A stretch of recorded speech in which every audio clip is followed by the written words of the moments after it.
আমার জীবনে এক দুজন চিকিৎসক পেয়েছি বাংলাদেশে, যাদেরকে আমি দেখেছি যে তারা কিভাবে মানুষের সেবা করেন। আমি বলেছি একদিন যে ভাই, আমি জীবনে কোনো পত্রিকায় যদি কোনো ফিচার লেখার সুযোগ পাই, সময় পাই, আমি আপনাদেরকে নিয়ে লিখবো। এর মধ্যে ঢাকাতে একজন, যশোরে একজন, দুই জায়গায় দুজন ডাক্তার আমি রেখেছি। এরকম আরো হাজারো ডাক্তার আছে আমার অজান্তে, আমি চিনি কয়জনকে।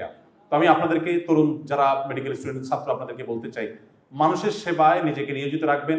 মনে রাখবেন, প্রকৃত অর্থে ভোগে কোনো আনন্দ নাই, তৃপ্তি নাই। আসুন্নাহ ফাউন্ডেশন থেকে আমরা মানুষের জন্য কাজ করছি, আমাদের যে কি তৃপ্তি, আমাদের তো খুব অল্প স্বল্প, শত শত হাজার হাজার কোটি টাকার বিজনেস অনেকে করে। এরকম ব্যবসায়ীদেরকে আমি প্রায় সময় বলি, পরিচয় হলে একান্তে কথা বলি, ভাই আমার কাজের তৃপ্তি আর আপনার কাজের তৃপ্তির মধ্যে আসমান জমিন পার্থক্য। আপনি যদি একটু আমার কাজে এসে দেখতেন, তাহলে আপনি অনুভব করতে পারতেন যে মানুষের মুখে হাসি ফোটানোর আনন্দটা, তৃপ্তিটা কি। তো আমি আপনাদেরকে অনুরোধ করবো যে আপনারা যখন ডাক্তার হয়ে আপনাদের কর্মক্ষেত্রে যাবেন, আপনারা মানুষকে সেরাটুকু দিবেন। এদেশের অর্থনীতির একটা বড় অংশ ভারতে এবং থাইল্যান্ডে চলে যায় শুধু চিকিৎসার নামে। আপনারা আমার চাইতে ভালো জানেন।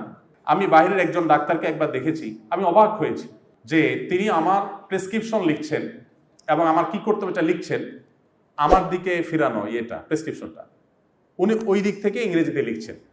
আমার ওয়াইফ সাথে ছিল।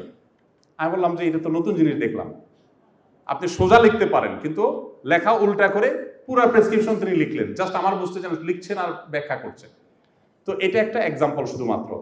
আমাদের দেশে মানুষ, আমরা সাধারণ মানুষ অনেক অসহিষ্ণু, আপনাদের ডাক্তারদের অনেক ডিস্টার্ব করি, এক কথা 5 বার জিজ্ঞেস করি, রোগীরা অনেক বিরক্ত করে।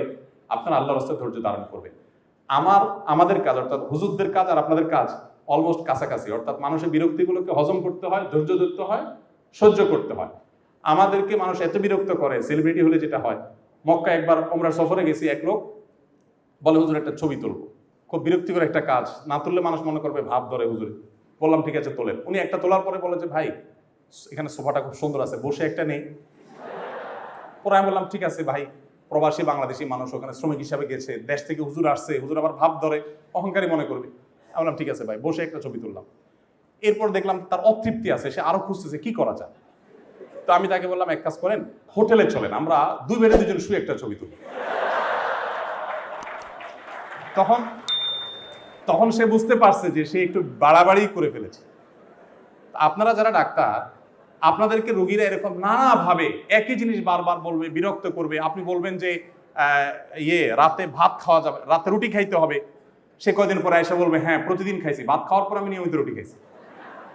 তো এরকম বিষয়গুলো আপনাদের সামনে আসবে। কিন্তু তারপর আমি আপনাদেরকে অনুরোধ করব, রোগীদের সাথে সুন্দর আচরণ করবেন, ধৈর্যের পরিচয় দিবেন এবং যথাসম্ভব তাদের সেবা দেওয়ার চেষ্টা করবেন।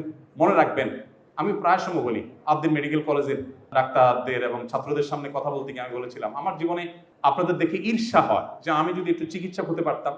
কারণ মানুষের কষ্টের সময় আপনাদের কাছে আসে। ইঞ্জিনিয়ারদের কাছে মানুষ সুখের সময় যায়, টাকা পয়সা হাতে আছে তখন যায়।